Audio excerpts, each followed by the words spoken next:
6 giornate, 18 punti in palio ed una classifica che si infiamma nella parte inferiore. I padroni di casa sono in corsa per mantenere gli 8 punti di distacco dalla terzultima che garantirebbero la salvezza diretta. Questo e molto altro è Serie D Girone E, Ligorna Jolly Montemurlo. Benvenuti.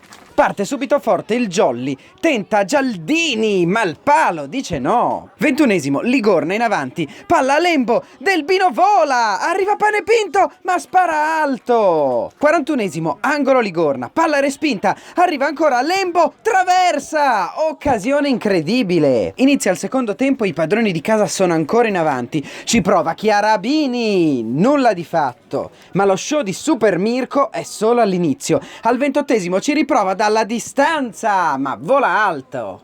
E dopo il destro non ci facciamo mancare neanche il colpo di testa, annientato da una grandissima parata del subentrato portiere Biagini. E ancora decentrato dalla destra, sempre Chiarabini, esplode lo shoot, ma il portiere gli dice no per l'ennesima volta.